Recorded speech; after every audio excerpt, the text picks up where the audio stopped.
Hey guys, it's Lindsay. I'm going to do a bonus reading for May, June for the earth signs. I've already done my bonus readings for the air signs and the fire signs. I'm just giving you guys a little bit extra this month because I feel like there's a lot of different energies happening, a lot of transference, transcending, transformations. So I just want to make sure that we're real thorough with our readings this month into June. As always, if this reading doesn't feel aligned for you or if the messages don't ring true, please be discerning. You know, not everything is going to be for you. But if it does, if it feels like it sits well, then please take the messages. I'm going to do a quick blessing. I ask that any and all messages that come through the cards come through with clarity and understanding for all those involved for the highest good at this point in time. Okay, my little candle's almost burned out. We got to get a new one. Okay, so I'm going to do a general reading off the top for earth signs. May to June 2025, May into June 2025. I did also do a full June reading already. So if you want to go check that out, please do. Again, this is just a little bonus reading.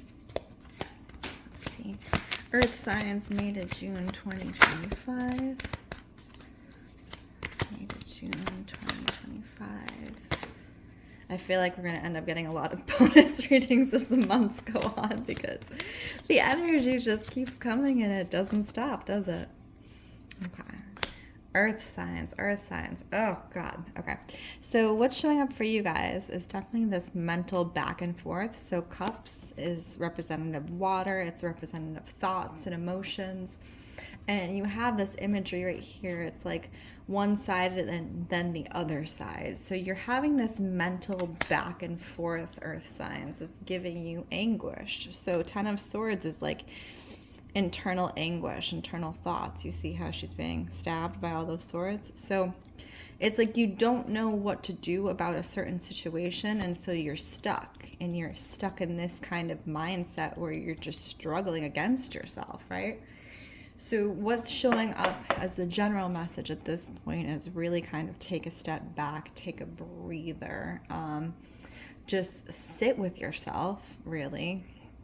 Feel into your body, see if you can notice any sensations or anything that's coming up for you as you think about, you know, whatever the situation is, whether that's a person or just a general situation in your life, and really kind of dig into where that's showing up for you within your body. So Princess of Cups, she's the one who's slowly learning how to engage with her emotions through her physical body. So our emotions often show up in the physical body in different ways, obviously tension, things like that.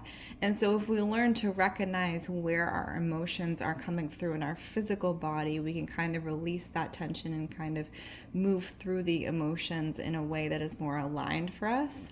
It's really about, I was saying all those words at the beginning of the reading, the transmutation of these emotions, right? The deep understanding, the feeling of the emotions, and the releasing and or coming to conclusion, you know, of these emotions. Now, obviously there are certain things where, you know, emotions linger or they get re-triggered or things like that. But when we start to notice our emotions and notice in what particular situations our emotions come up and kind of delve deeply and look at them,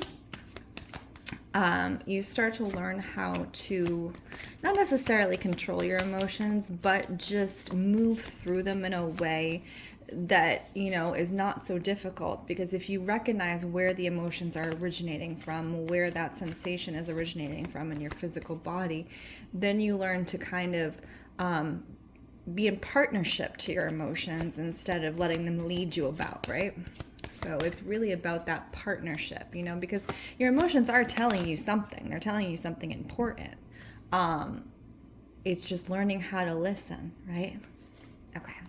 and then what to do after you've listened. So this is Taurus at the top. You're getting Knight of Cups and Ace of Cups. So again, we're talking about emotions with the cups. And this is very much the masculine around the emotions.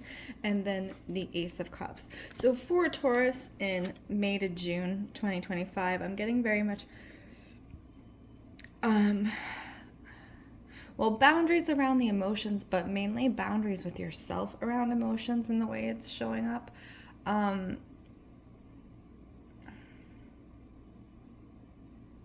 It's almost like reading like an intensity to the emotions and not knowing where to put them.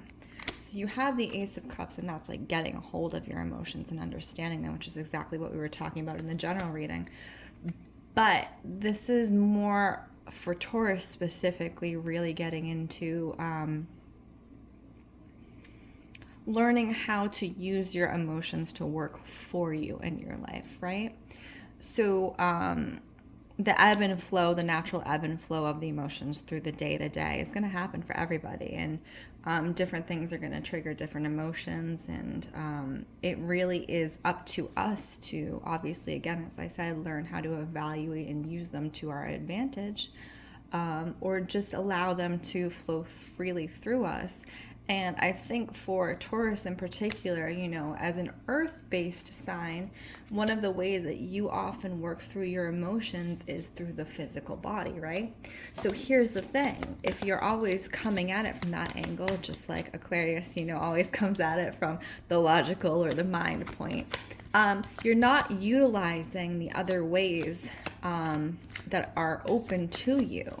So, if you have a tendency to physically move through your emotions, you know, whatever that shows up, say you know, you have a rough day and you go work out or whatever like that.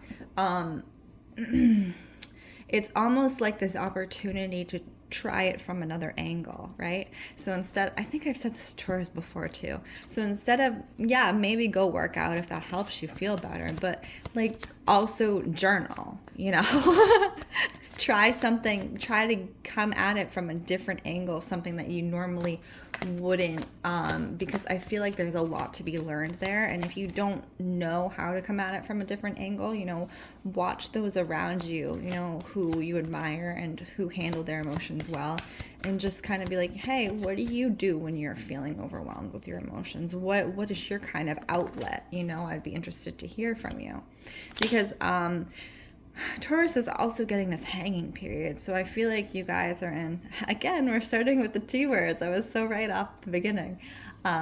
You're in this transitional phase. You're in this transitional phase where you're kind of recalibrating yourself. So it's a good time to dig a little deeper, you know, and really learn to understand yourself from a different perspective, Taurus. Okay, let's see what else is showing up here. Who is next? So we're going to go with Virgo for May into June on our bonus reading. Virgo, what is showing up for you May into June? Whew. The Lovers. Look at you, Virgo. Look at you. You know, it was interesting. Right before I pulled this card, I got an image of the sun, and it just felt so warm and bright and inviting. And if you are not in a romantic relationship or not seeking one right now, I do think that the energies are primed to kind of like show up for you in that way. It's this really beautiful, inviting energy that's showing up for you guys. That's an interesting card, right? So we have the Lovers, which is that warm sun energy that we were talking about. And then we have the Devil. Wow. Okay, so that is very much an opposite energy, right? The Devil has to do with what is hidden. It has to do with the shadow. It has to do with the underbelly. Literally the opposite energy.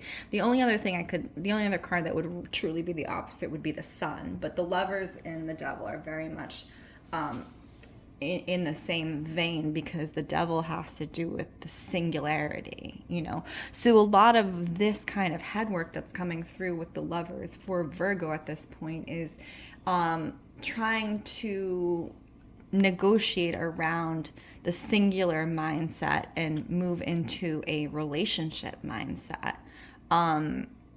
Now, this can also be if you are in a long-term romantic relationship, you're trying to negotiate between your own dreams and desires and those of your partner, and the both of you together, right? So you have this kind of,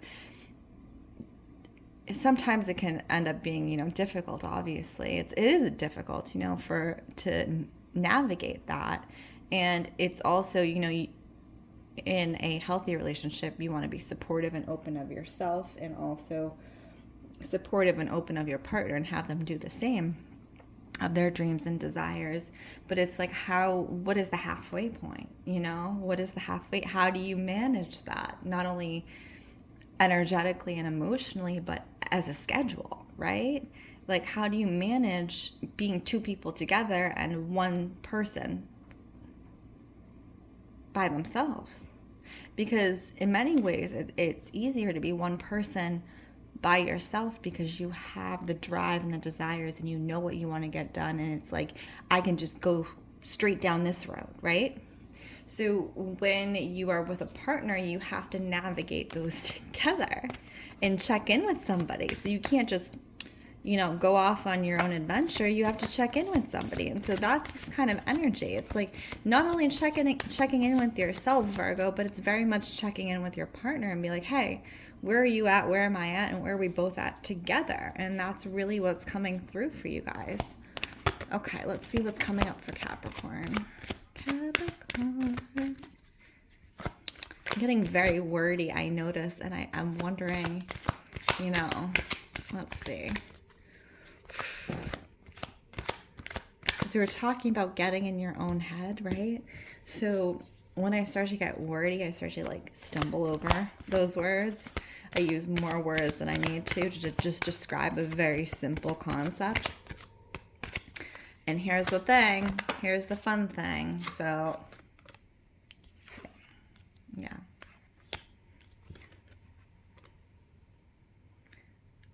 So Capricorn as an energy,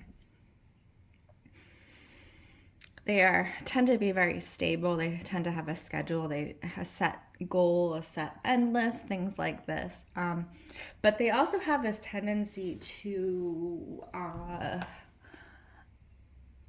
overcommit, which in many ways means to me like being over wordy. Too many words, too many check marks, too many schedules, too many, right? So for you, Capricorn, at this time, in order to not be here, I think for you, you really need to just close out that cycle. So that's the Wheel of Fortune around overcommitting yourself. It's not a contest. And I think a lot of the times when Capricorn overcommits to things outside externally, it keeps them from looking internally, right? So if they're always doing, and this is much in the way of Taurus. Where are we, Taurus? We were talking about you over here. If you are always doing outside of yourself or physically, and never taking the moment to sit and, really reflect, you're not doing as much work as you think you are. You're spinning your wheels, and that's what it is. You're spinning the wheel, right? To get yourself somewhere, when all you had to do was take a moment and really reflect, right? So that's really what's coming through for Capricorn, May and June, is stop this spinning your wheels, stop with all the check marks and the to-dos and everything, and adding the extra words and whatever you're doing, extra, and really check in with yourself, right? So I did these for the two other readings. These are where is the deck? Lavish Earth deck. Love this deck. So I'm going to pull a card for the earth signs for May to June and see if anything comes up. I do love crystals. I used to buy crystals for retail. So it's one of my favorite things to really, okay. So garnet is pretty interesting. It is the birthstone of January. How do I know that? It's because the month I was born in, January. So garnet garnet is both kind of has that fire energy, but it also has that deep grounding energy to it. In a way that it pushes you forward. So on the card itself, it's talking about endurance. It pushes you forward, but for the long haul, right? So this is not a sprint. Garnet is not about energy sprinting. It's about that long haul run, right? To get where you need to go, and really using your energy in a way that is level, right? So this stone in itself is really good for dramatic changes and or transitions in life. And I would recommend it if you need to just kind of connect with yourself as you're going through any type of transition. It's a really beautiful stone for endurance and balance. So yeah, I think that's appropriate for the earth signs for this time. Again, my name is Lindsey Rose. This is Storyteller Tarot. If you would like a personal reading, please check out the link in bio, and I appreciate you all.